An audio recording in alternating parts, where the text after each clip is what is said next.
ಎಲ್ಲರಿಗೂ ನಮಸ್ಕಾರ. ತಮಗೆಲ್ಲರಿಗೂ ಸ್ಪರ್ಧಾ ಅಡ್ಡ ಯೂಟ್ಯೂಬ್ ಚಾನಲ್ಗೆ ಸ್ವಾಗತವನ್ನು ಕೋರುತ್ತೇವೆ. ಇಂದು ನಾವು ಇಂಗ್ಲಿಷ್ ಗ್ರಾಮರ್ನ ಒಂದು ಬೇಸಿಕ್ ಅಧ್ಯಾಯವಾದ ಪಾರ್ಟ್ಸ್ ಆಫ್ ಸ್ಪೀಚ್ ಅನ್ನು ತಮ್ಮ ಮುಂದೆ ಹೇಳಿಕೊಳ್ಳಲು ಬಯಸುತ್ತೇವೆ. ಇಂದು ನಾವು ಪಾರ್ಟ್ಸ್ ಆಫ್ ಸ್ಪೀಚ್ ಮೊದಲು ಪಾರ್ಟ್ಸ್ ಆಫ್ ಸ್ಪೀಚ್ನ ಭಾಗಗಳು ಮತ್ತು ಅದರ ಅರ್ಥವನ್ನು ತಿಳಿಯೋಣ. ಮೊದಲು ಅದರ ಅರ್ಥವನ್ನು ತಿಳಿದುಕೊಳ್ಳೋಣ. ಪಾರ್ಟ್ಸ್ ಆಫ್ ಸ್ಪೀಚ್ ಎಂದರೇನು ತಿಳಿಯೋಣ. A category to which word is assigned accordance with its synthetic functions. ಅಂದರೆ ಕನ್ನಡದಲ್ಲಿ ಒಂದು ಪದವನ್ನು ಅದರ ವಾಕ್ಯ ರಚನೆಯ ಕಾರ್ಯಾನುಗುಣವಾಗಿ ನಿಗದಿಪಡಿಸಿದ ಒಂದು ವರ್ಗವನ್ನು ನಾವು ಪಾರ್ಟ್ಸ್ ಆಫ್ ಸ್ಪೀಚ್ ಎಂದು ಕರೆಯುತ್ತೇವೆ. ಈ ಪಾರ್ಟ್ಸ್ ಆಫ್ ಸ್ಪೀಚ್ನಲ್ಲಿ ಒಟ್ಟು 8 ಭಾಗಗಳಿವೆ.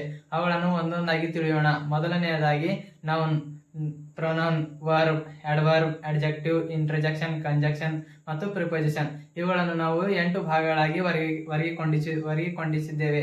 ಅವುಗಳನ್ನು ಒಂದೊಂದಾಗಿ ತಿಳಿಯೋಣ. ಮೊದಲನೆಯದಾಗಿ ನೌನ್. ನೌನ್ ಎಂದರೇನು ಮತ್ತು ನೌನ್ನ ವಿಧಗಳು ಮತ್ತು ನೌನ್ ಕನ್ನಡದಲ್ಲಿ ಏನೆಂದು ಕರೆಯುತ್ತಾರೆ ಎಂದು ತಿಳಿಯೋಣ.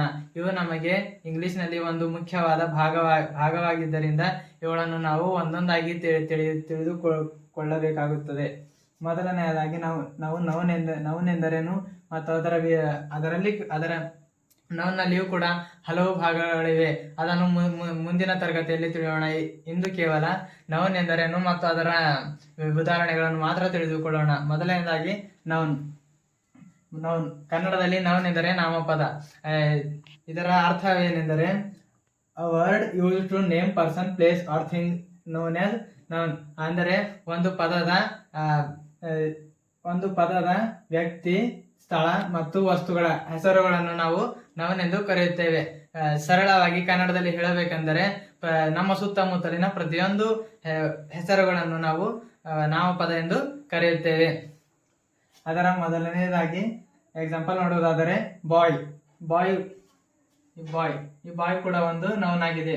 Man, girl, teacher, student, Ramu, Raju, students. ಈ ಬಾಯ್ ಅಂದರೆ ಹುಡುಗ. ಇದರದ ಏನಂತಾರೆ ಕನ್ನಡದಲ್ಲಿ ಬಾಯ್ ಅಂದರೆ ಹುಡುಗ. ಇದರ ಹೆಸರು ಕೂಡ ಇರುತ್ತದೆ. ಆಗ ಅದೇ ರೀತಿ ರಾಮು ಇದೊಂದು ಹೆಸರು. ಇದು ಕೂಡ ಒಂದು ನೌನ್ ಆಗಿದೆ. ನಮ್ಮ ಸುತ್ತಮುತ್ತಲಿನ ಯಾವುದೇ ಒಂದು ವಸ್ತು ಆಗಲಿ ಅದು ಯಾವುದೇ ಒಂದು ನಾವು ಕಣ್ಣಿಗೆ ಕಾಣೋ ಯಾವುದೇ ವಸ್ತು ಆಗಲಿ ಅದು ಏನಿರ್ತದೆ ನಾಮಪದ ಇರ್ತದೆ. ಈಗ ನಾವು ವಿಡಿಯೋ ಮಾಡ್ತೀವಿ, ಅದು ಏನಂತಾರೆ ಕ್ಯಾಮ್ರಾ ಒಂದು ನಾಮಪದ. ಕ್ಯಾಮ್ರಾ ಒಂದು ನಾಮಪದ ಇರ್ತದೆ. ಆದ್ರೆ ನಾಮಪದದಲ್ಲಿ ಮಾತು ಬೇರೆದಿರ್ತಾವ. ಈ ಕ್ಯಾಮ್ರಾದ ನಾಮಪದ ಮತ್ತು ಅದರಾಗೆ ಭಾಗಗಳು ಇರ್ತಾವ. ನಿಕಾನ್ ಕ್ಯಾಮ್ರಾ, ಕೆನಾನ್ ಕ್ಯಾಮ್ರಾ, ಹಿಂಗ್ ಕ್ಯಾಮ್ರಾಗಳು ಇರ್ತಾವ. ಅವು ಏನಂತಾರ ನೌನ್ ಅಂತಾರ ಅವು.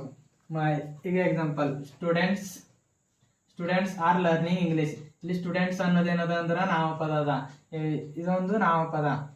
ಮತ್ತು ರಾಜು ಈಸ್ ಪ್ಲೇಯಿಂಗ್ ಕ್ರಿಕೆಟ್. ಇಲ್ಲಿ ರಾಜು ಎಂಬುದೇನದ ಒಂದು ನಾಮಪದ. ಹಿಂಗೆ ಯಾವುದೇ ಒಂದು ಸಬ್ಜೆಕ್ಟ್ ಇರ್ತಾವ. ಸಬ್ಜೆಕ್ಟ್ ಏನಿರ್ತಾವ ನಾಮಪದ ಇರ್ತಾವ. ಯಾವ್ದಲ್ಲಿ ಹೆಸರು ಸೂಚಿಸ್ಬೇಕಾ, ಹೆಸರು ಸೂಚಿಸವೆಲ್ಲ ಏನಿರ್ತಾವ ನಾಮಪದಗಳು ಇರ್ತಾವ. ಸೆಕೆಂಡ್ ಯಾವುದು pronoun. A word used in place of nouns is known as pronoun. ಅಂದರೆ ನಾಮಪದದ ಬದಲಾಗಿ ಬಳಸುವಂತಹ ಪದಗಳಿಗೆ ಸರ್ವನಾಮ ಎಂದು ಕರೆಯುವರು. ಪ್ರೊನೌನ್ ಕನ್ನಡದಲ್ಲಿ ಸರ್ವನಾಮ ಎಂದು ಕರೆಯುತ್ತಾರೆ. ಈಗ ಇದೊಂದೇನದ ಸರ್ವನಾಮದ. You, he, she, it, they, we, them, us, him, her, his, our, me. ಹೀಗೆ ಹಲವು ರೀತಿಯಾಗಿ ನಾವು ಸರ್ವನಾಮಗಳಿರ್ತವೆ. ಇಲ್ಲಿ ಕೇವಲ ನಾವು ಉದಾಹರಣೆಗೋಸ್ಕರ ಇಲ್ಲಿ ಕೆಲವು ಪದಗಳನ್ನು ತೆಗೆದುಕೊಂಡಿದ್ದೇವೆ. ಹೀಗೆ ಉದಾಹರಣೆಗಳನ್ನು ನೋಡೋಣ. I am going to the store ಅಂದ್ರೆ ನಾನೇನ್ ಮಾಡ್ತೇವೆ, ಸ್ಟೋರಿಗೆ ನಡೆದೆ. ಇಲ್ಲಿ ಯಾವುದೇ ಒಂದು ನೌನ್ ಬಳಸತ್ತಿಲ್ಲ. ಈ ನೌನ್ ಜಾಗದಾಗೇನು ಬೇರೆ ಪದ ಬಳಸತ್ತಿದೆ ಅಂದ್ರೆ ಸರ್ವನಾಮ ಬಳಸತ್ತಿದ್ದೇವೆ. ಇಲ್ಲಿ ಈಗ ಏನಂತಾರ ರಾಜು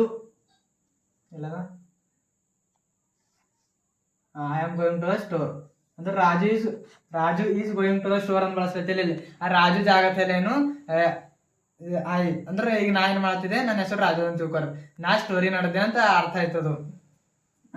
ಇಲ್ಲಿ ಅಂತ ಏನ್ ಮಾಡ್ತಿದ್ದೆವು, ನಾಮಪದ ಜಾಗದಾಗ ಅಂತ ಬಳಸ್ಲತ್ತಿದ್ದೆವು. They are good at playing basketball.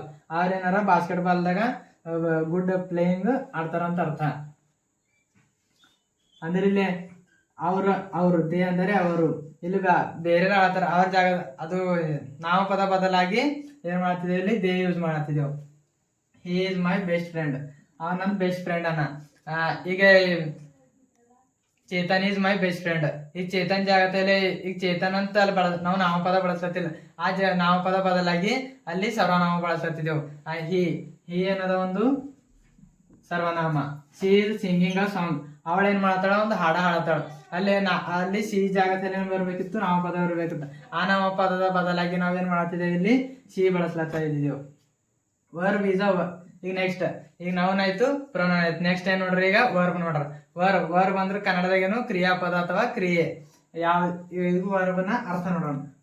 Verb is a word. Verb ಒಂದು ಪದವಾಗಿದೆ. ಅದೇನೇನು ಸೂಚಿಸ್ಬೇಕಂದ್ರ ಫಿಸಿಕಲ್ ಆಕ್ಷನ್ ಮತ್ತು ಮೆಂಟಲ್ ಆಕ್ಷನ್. ಈಗ ಫಿಸಿಕಲ್ ಆಕ್ಷನ್ ಅಂದ್ರೆ ರನ್, ಡ್ರೈವಿಂಗ್, ಇವೇನು ಫಿಸಿಕಲ್ ಆಕ್ಷನ್. ಫಿಸಿಕಲ್ ಆಕ್ಷನ್ ಅಂದ್ರೆ ನಮ್ ಕಣ್ಣಿಗೆ ಕಾಣವೆಲ್ಲ ಏನಿರ್ತಾವ, ಫಿಸಿಕಲ್ ಆಕ್ಷನ್ ಇರ್ತಾವ. ನೆಕ್ಸ್ಟ್ ಏನು ಮೆಂಟಲಿ ಆಕ್ಷನ್ ಅಂದ್ರ ಮಾನಸಿಕವಾಗಿ ಕ್ರಿಯೆ ನಡಿಬೇಕಲ್ಲ. ಈಗ ಥಿಂಕಿಂಗ್, ವಿಚಾರ ಮಾಡೋದೇನು ಕಣ್ಣಿಗೆ ಕಾಣ್ತದಿಲ್ಲ, ಕಣ್ಣಿಗೆ ಕಾಣಲ್ಲ. ಅದು ಮಾನಸಿಕ ಇರ್ತದ, ನೆತ್ತಾಗಿ ಇಟ್ಟಿರ್ತದ. ಅದೇನು ಮೆಂಟಲಿ ಆಕ್ಷನ್. ಹಿಂಗ ವರ್ದ ಕ್ರಿಯಾ. ಫಾರ್ ಎಕ್ಸಾಂಪಲ್ ರನ್ ಅಂದ್ರೆ ಓಡೋದು. Run, jump, climb, read, make, wear, clean, practise. ಇವೆಲ್ಲ ಏನೇವ ಕ್ರಿಯಾಪದಗಳಿಗೆ ಉದಾಹರಣೆಗಳವ. ಈ ರನ್ ಅದ. ರನ್ ಓಡ್ತೇವೆ ಎಲ್ಲರೂ. ಅದು ರನ್ ಓಡೋದೇನ ನಮ್ ಕಣ್ಣಿಗೆ ಕಾಣಿಸ್ತದ. ಅದ್ರ ಕಡೆಯಿಂದ ಇದೇನದ, ಒಂದು ಫಿಸಿಕಲ್ ಆಕ್ಷನ್ ಅದ. ಇವ್ ಯಾವ್ಯಾವ ನಮ್ ಕಣ್ಣಿಗೆ ಕಾಣಿಸ್ತಾವ ಅಷ್ಟು ಫಿಸಿಕಲ್ ಆಕ್ಷನ್ ಇರ್ತಾವ. ಯಾವ ನಮ್ ಕಣ್ಣಿಗೆ ಕಾಣಿಸಲ್ಲ ಮೆಂಟಲಿ ಆಕ್ಷನ್ ಇರ್ತಾವ. ಇಷ್ಟೇ. ಈಗ ವರ್ಬ್ಗೆ ಏನ್ ನೋಡ್ರಿ, ಉದಾಹರಣೆಗಳು ನೋಡ್ರಿ. First, she is reading a book. ಅವಳೇನ್ ಮಾಡ್ತಾಳ, ಬುಕ್ ಓದ್ಲತ್ತಾಳ. ಇಲ್ಲಿ ರೀಡಿಂಗ್, ಇಲ್ಲಿ ಕ್ರಿಯೆ ಯಾವ್ದು ನಡೀತದೆ, ಇಲ್ಲಿ ಓದೋದು ಕ್ರಿಯೆ ನಡೀತದ. ಅಸಲಿಂದ ಇಲ್ಲಿ ವರ್ಬ್ ಎದಿರ್ತದ, ರೀಡಿಂಗ್ ಇರ್ತದ. Next, the cat jumped on the table. ಈಗ ನೋಡ್ರಿ ಮತ್ತೊಂದು ಉದಾಹರಣೆ ನೋಡ್ರಿ. We have done hour job. ಇಲ್ಲಿ ಮತ್ next, I have eaten a little. ಇಲ್ಲ ಯಾವ್ದು ಕಾರ್ಯ ಸೂಚಿಸ್ಲತ್ತದ, ಈಟನ್ ಇದು ಒಂದು ವರ್ಬ್ ಅದ. ಇದು ಏನ್ ಮಾಡ್ತದ, ಕಾರ್ಯ ಸೂಚಿಸ್ಲತ್ತದ. ಇಲ್ಲಿ ಕ್ರಿಯೆ ಏನ್ ಮಾಡ್ತದ, ನಾವು ತಿಳತ್ತಿದ್ದೇವೆ. ಇಲ್ಲಿ ಏನ್ ಮಾಡ್ತದ, ಕ್ರಿಯೆ ನಡೀತದ. ಇಂತ ಯಾವುದೇ ಒಂದು ಪದಗಳು ಇರ್ಲಿ ಅವಕ್ಕೇನಂತಾರ, ವರ್ಬ್ ಅಂತಾರ. ವರ್ಬ್ ಕನ್ನಡ. ಮತ್ ನೆಕ್ಸ್ಟ್ ಯಾವುದು, ಇಂಟರ್ಜೆಕ್ಷನ್. ಇಂಟರ್ಜೆಕ್ಷನ್ ಅಂದ್ರ ಅದ್ರ ಅರ್ಥ ತಿಳ್ಕೊಂಬಾರ. A word which express some sudden feeling is known as an interjection. ಅಂದ್ರೆ ಯಾವುದೇ ತರಹದ ಯಾವುದೇ ಪದಗಳು ಸಡನ್ ಆಗಿ ಫೀಲಿಂಗ್ ಕೊಡ್ತಾವ ನೋಡ್ರಿ, ಅವೆಲ್ಲ ಪದಗಳು ಏನಿರ್ತಾವ, ಇಂಟರ್ಜೆಕ್ಷನ್ ಇರ್ತಾವ. ಅದಕ್ಕೆ ಉದಾಹರಣೆ ನೋಡ್ರಿ. Super, excellent, well done, well said, fantastic, marvellous, oh, eh, hi. ಇವೆಲ್ಲ ಪದಗಳು ಏನವ, ಇಂಟರ್ಜೆಕ್ಷನ್ ಅವ. ಇವು ಇಂಟರ್ಜೆಕ್ಷನ್ ಉದಾಹರಣೆಗಳು ನೋಡ್ರಿ. I got her number. ಇಲ್ಲಿ ಎ ಎಂಬ ಪದ ಏನು ಸೂಚಿಸುತ್ತೆ, interjection. Oh, you are also here, hi, how are you. ಇಂತ ಯಾವುದೇ ಪದಗಳಿರಲಿ ಅವು ಸಡನ್ ಆಗಿ ಫೀಲಿಂಗ್ ಕೊಡ್ಬೇಕು. ಅಂತ ಪದಗಳಿಗೆ ಏನಿರ್ತಾವ, ಇಂಟರ್ಜೆಕ್ಷನ್ ನೋಡಿದೆ. ಮುಂದೆ ಯಾವ್ದಂದ್ರ ಎಡ್ವರ್ಬ್ ಕನ್ನಡದಲ್ಲಿ ಕ್ರಿಯಾ ವಿಶೇಷಣ. adverb is a word that modifier describe a verb. ಯಾವುದೇ ಒಂದು ಕ್ರಿಯಾಪದವನ್ನು ವರ್ಣಿಸುವ ಪದಗಳಿಗೆ ನಾವು adverb ಎಂದು ಕರೆಯುತ್ತೇವೆ. For example, she spoke softly. ಇಲ್ಲಿ ಕ್ರಿಯಾಪದ ಯಾವ್ದಂದ್ರ ಸ್ಪೋಕ್ ಎಂಬ ಪದಗೆ ಸಾಫ್ಟ್ಲಿ. ಇದೇನ್ ಮಾಡತ್ತದ, ವರ್ಣಿಸ್ಲತ್ತದ. ಆಕಿ ಮಾತು ಹೆಂಗ ಆಡತ್ತಾಳ, ನುಣ್ಣಗೆ ಮಾತಾಡತ್ತಾಳ. ಇಲ್ಲಿ ಹ್ಯಾಂಗ್ ಮಾತಾಡತ್ತಾಳ ಎಂಬುದು ಇಲ್ಲೇನ್ ಮಾಡ್ತದ, ಈ ಪದ ಇದು ಕ್ರಿಯೆಗೆ ಏನ್ ಮಾಡ್ತದ, ವರ್ಣಿಸ್ಲತ್ತದ. ಇಂತಹ ಪದಗಳಿಗೆ ಏನಂತಾರ, adverb. ಮತ್ ನೆಕ್ಸ್ಟ್, ದೇ ಲಿವ್ಡ್ ಹ್ಯಾಪಿಲಿ. ಅವರು ಸಂತೋಷವಾಗಿ ಜೀವಿಸುತ್ತಿದ್ದಾರೆ. ಇಲ್ಲಿ ಅವ್ರು ಹೆಂಗ್ ಜೀವಿಸ್ಲತ್ತಾರ ಅಂತ ಅಂಬದ ಏನ್ ಮಾಡ್ತದ, ಇಲ್ಲಿ ವರ್ಣಿಸ್ಲತ್ತದ. ಇಲ್ಲ ಅಂತ ಪದಗಳಿಗೆ ಏನಂತಾರ, adverb ಅಂತಾರ. ಕ್ವಿಕ್ಲಿ, ಸ್ಲೋಲಿ, ಕೇರ್ಫುಲ್ಲಿ, ಲೌಡ್ಲಿ, ಬ್ಯಾಡ್ಲಿ, ಇಲ್ಲಿ ಇಂಥ ಪದಗಳಿಗೆ adverb ಎಂದು ಕರೆಯುತ್ತಾರೆ. ಈಗ ನೆಕ್ಸ್ಟ್, ಅಡ್ಜೆಕ್ಟಿವ್ ವಿಶೇಷಣ. ಹಿ ರೈಟ್ ಕ್ವಿಕ್ಲಿ. ಇಲ್ಲಿ ಅವ ಹೆಂಗೆ ಬರ್ಲತ್ತಾನ ಅಂದ್ರ ಕ್ವಿಕ್ ಆಗಿ ಬರ್ಲತ್ತಾನ. ಇಲ್ಲಿ ಅದೇನ್ ಮಾಡ್ತದ, ಡಿಸ್ಕ್ರೈಬ್ ಮಾಡ್ತದಿಲ್ಲ. ಇಂಥವಕ್ಕೆ ಏನಂತಾರ, adverb ಅಂತಾರ. ನೆಕ್ಸ್ಟ್ ಯಾವುದು, ಅಡ್ಜೆಕ್ಟಿವ್ ಕನ್ನಡದಲ್ಲಿ ಏನಂತಾರ, ವಿಶೇಷಣ. A word used to describe or qualify noun is known as adjective. ಇಲ್ಲಿ adverbದಾಗ ಏನಿತ್ತು, ಕ್ರಿಯಾಪದಕ್ಕೆ ವರ್ಣಿಸ್ಲತ್ತಿತ್ತು. ಅದ್ರ ಇಲ್ಲಿ ಅಡ್ಜೆಕ್ಟಿವ್ದಾಗ ಏನಿರ್ತದ, ನಾಮಪದಕ್ಕೆ ಅದು ಏನ್ ಮಾಡ್ತದ, ವರ್ಣಿಸ್ತದ. ಈಗ for example, Rani is a beautiful girl. ಇಲ್ಲಿ ಹುಡುಗಿ ಅಂಗಳ ಎಂಬುದ ಏನ್ ಮಾಡ್ತದ, ಇಲ್ಲಿ ವರ್ಣಿಸ್ಲತ್ತದ.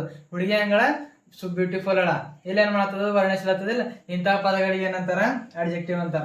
Raju is a clever bye. Raju ಚತುರವಾಗಿದ್ದಾನೆ.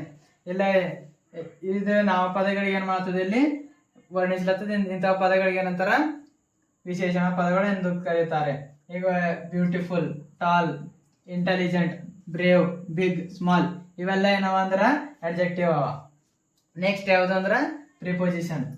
Preposition is a word used noun and preposition to show direction, time, place, location, relationship.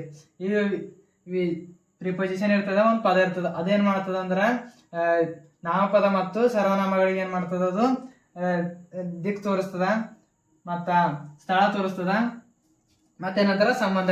ಇಂಥವ ಎಲ್ಲ ಸೂಚಿಸೋ ಪದಗಳಿಗೆ ಏನಂತಾರ ಅಂದ್ರ ಪ್ರಿಪೋಸಿಷನ್ ಅಂತಾರ. ಈಗ example in, on, at, before, above, along, among, under, upon, below, behind ಇವೆಲ್ಲ ಏನಂದ್ರ preposition ಅಂತಾರ. Preposition ಅವ. The glass is on the table.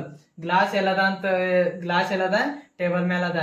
ಈ ಟೇಬಲ್ ಮೇಲೆ ಇದು ಗ್ಲಾಸ್ ಎಲ್ಲದ ಅಂಬದು ಎಲ್ಲದ ಅಂತ ಸೂಚಿಸಲತ್ತದಿಲ್ಲ.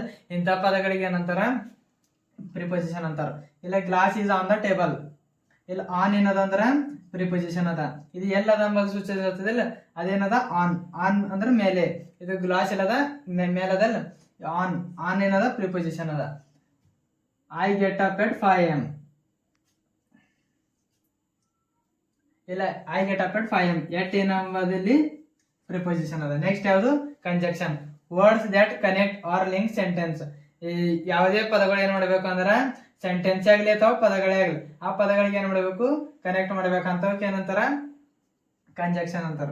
ಈಗ and, or, so, because, but, as, while, therefore, although ಇವೆಲ್ಲ ಪದಗಳು ಏನವ ಅಂದ್ರ ಕಂಜಂಕ್ಷನ್ಗೆ ಉದಾಹರಣೆಗಳವ.